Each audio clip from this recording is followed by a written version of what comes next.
Muito bem, meus amigos, estamos de volta com o programa Em Pauta. Nosso entrevistado dessa noite, historiador Antônio Carlos Angolini.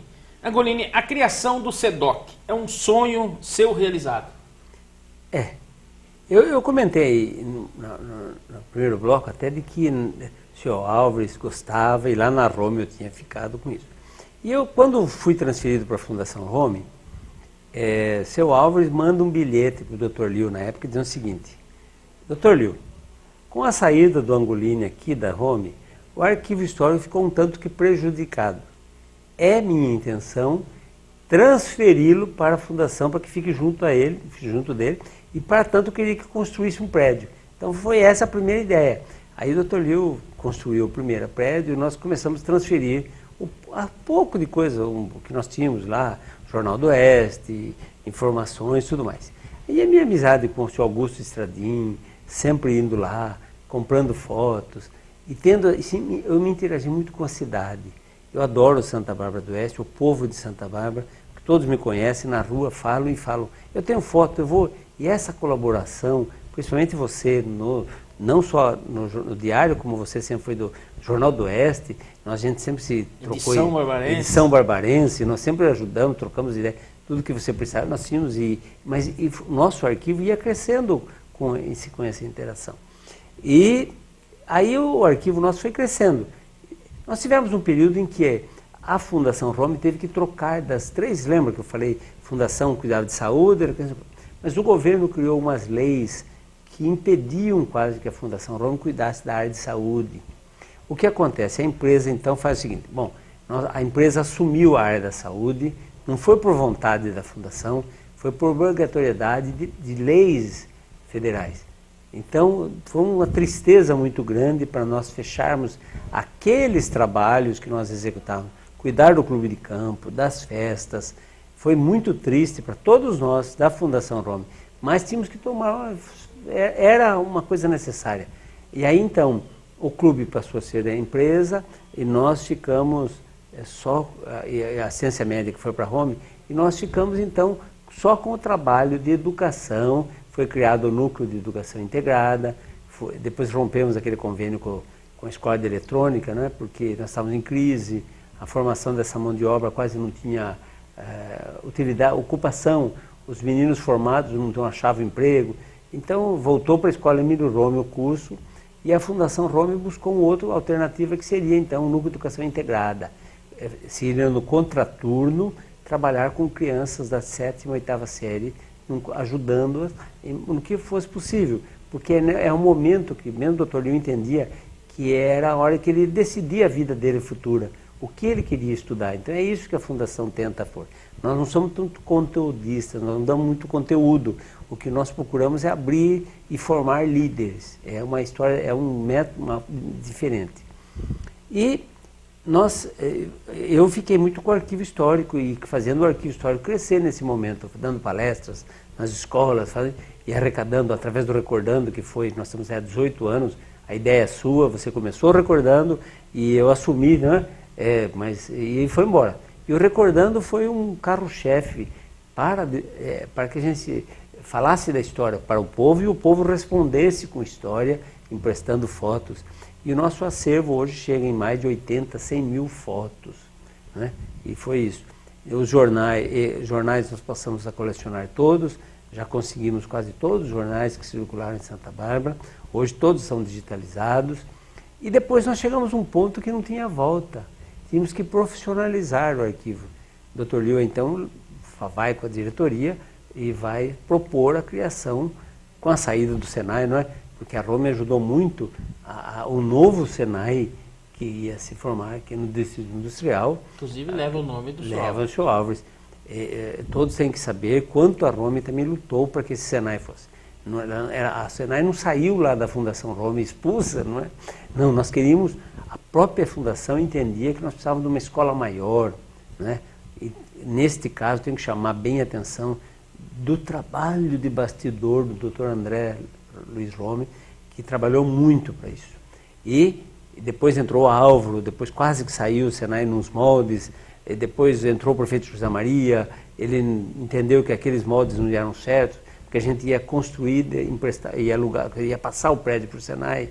O Zé Maria já achou diferente, eu dou o terreno e vocês constroem, e o Senai, graças a Deus, tudo deu certo, e é um dos mais modernos Senais, escolas aqui da região, e a Rome contribuiu com, eu posso estar falando, mas acho que 3,5 milhões de máquinas, todas as máquinas quase foram doadas pela empresa, coisa que o munícipe muitas vezes não sabe, o quanto a empresa contribuiu para que esse Senai fosse à altura da nova cidade de Santa Bárbara. A Santa Bárbara, dos seus 200 anos, que está próximo, não é? Para que tivesse um Senai à altura da cidade e não ficasse ali agasalhada só pela Fundação Rome, sem poder crescer como ela merecia crescer. O SEDOC, tem muita gente na cidade ainda que não conhece o SEDOC. Não, precisamos... E lá toda a história de Santa Bárbara está lá dentro. Tá. Então, continuando aí o Senai saindo, nós precisamos... Aí ficou vago o prédio, aí o plano do Dr. Liu, então vamos lá, vamos entrar. Eu já tinha feito uma sugestão anos antes, mas aí deu certo do Senai voltar, que nós tivemos ali uma outra parceria com o Senai, que era uma formação de formadores. A ideia era ser uma escola exemplo, modelo, para preparar formadores, que seria os professores do Senai. Mas sabe, tudo custa, para vir do Brasil inteiro professores aqui, então o modelo acabou tendo um pouco de dificuldades. Mas chegamos a receber 90 professores chilenos de escolas técnicas do Chile que ficaram aqui aprendendo muita coisa, além, é claro, de tudo que passou, que são do Brasil também.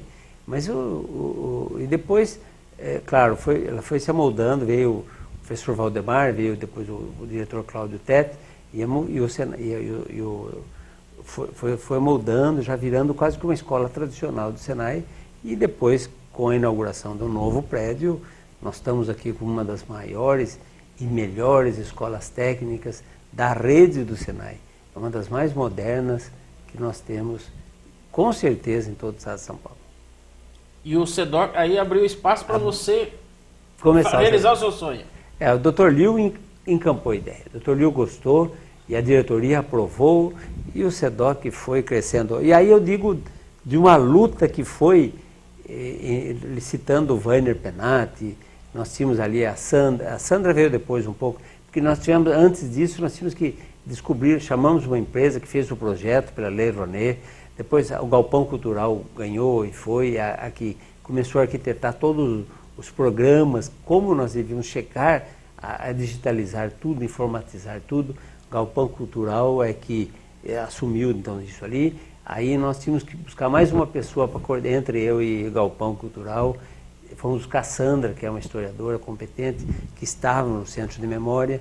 Infelizmente foi duro para o centro tirá-la, mas ela foi importante para a Fundação. Ela será minha substituta no futuro, que está breve, né, porque eu devo sair logo. Então, a Sandra já foi preparada para continuar.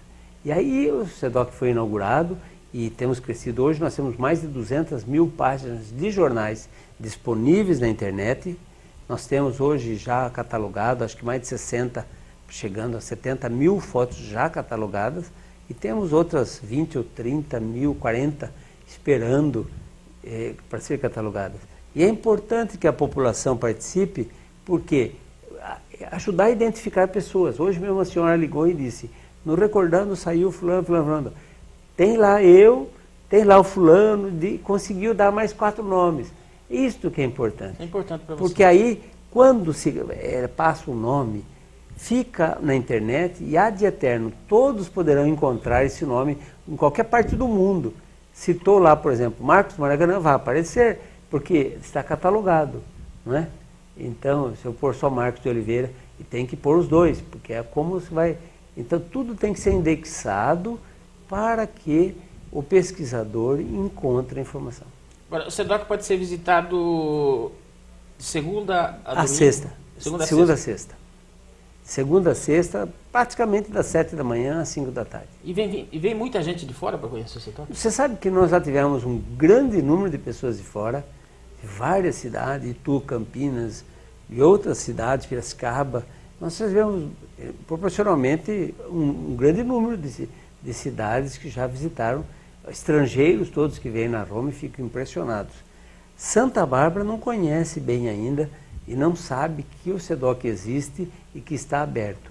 Nós recebemos recentemente um grupo da Igreja Presbiteriana, que além de mostrar a história da cidade, falamos da história da própria igreja. E eles ficaram admirados porque muita coisa que nem eles sabiam. E o SEDOC sabe, mostrou, contou, e eles saíram maravilhados de lá. E é isso que eu digo, toda cidade tem que ir, seja em clubes, igrejas. Nós queremos saber todas as histórias, não só de uma, mas de todas as igrejas, de todos os times do União, não é? Nós conseguimos essa semana achar uma foto lá do União, inédita, e aí é aquela luta que entra o Belani lutando para achar e para identificar.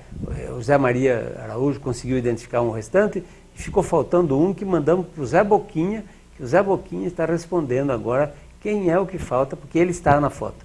E é isso, é a participação de todos que nós construímos essa história de Santa Bárbara, que será uma cidade que já está na ponta entre todas as cidades no quesito preservação de memória.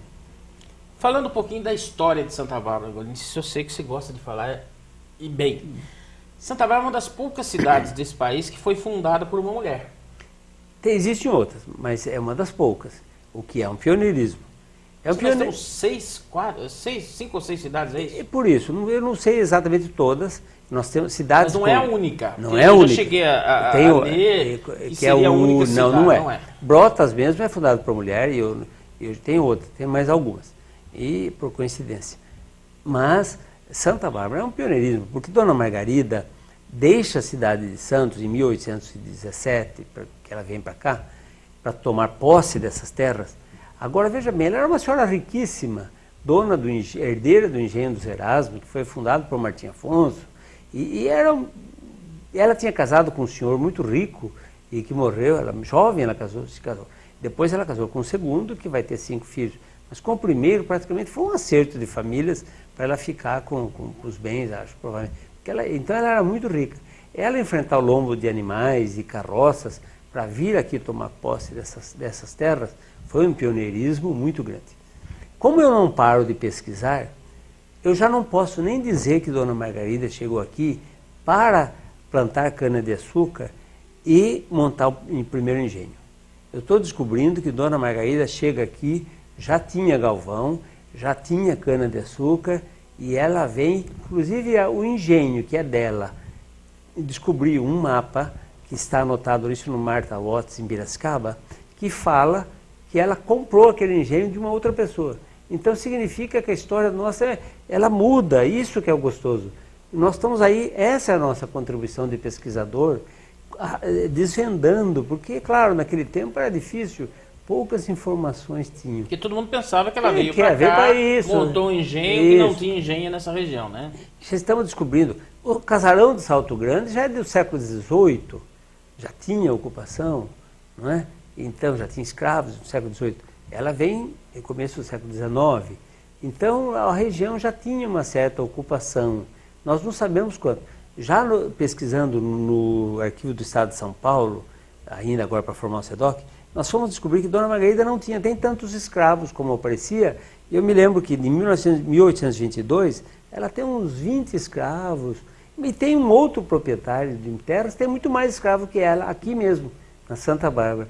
Então você vê que coisa, já em 1822 tem um proprietário com mais escravos que a própria Dona Margarida em nossas terras. Então a história de Santa Bárbara, a história básica é essa que todos nós contamos. Mas em detalhe nós vamos descobrir muita coisa ainda. Agora, Angolini, uma mulher fundando a cidade, depois da chegada dos americanos. Foi outro fator que marcou a cidade. Santa Bárbara não tinha ali 20, nesse período, nós tivemos a elevação, a capela curada, porque cura ter o padre, ela foi elevada, depois a freguesia, e nós estamos falando do império, nós estamos no segundo império. E nós vamos ter então a elevação à vila, que é a emancipação política. Só que vila, que cita na história, significa já fora de cidade, já poder eleger sua Câmara. Nós estamos falando que estamos vivendo o segundo império. Então no império, o título cidade só vai ser depois de 1902, depois da proclamação da República. Aí então começa a se chamar de cidade. Mas no tempo de Dona Margarida, do tempo do século XIX, que ela foi elevada à vila, não é como a vila de hoje, a vila isso, a vila aquilo. Era fórum, tanto que você vê na história do Brasil, Vila Rica, então a Vila Rica, quer dizer, já era a cidade lá de Vila Rica. E aqui também nós. E, então a chegada dos imigrantes americanos, que é uma casa, é um dos fatores inéditos no Brasil. E no mundo, é um pioneirismo de nossa cidade. Vamos fazer um intervalo? Já já você vai contar por que os americanos escolheram Santa Bárbara do Oeste. Vamos a mais um intervalo, a gente retorna já.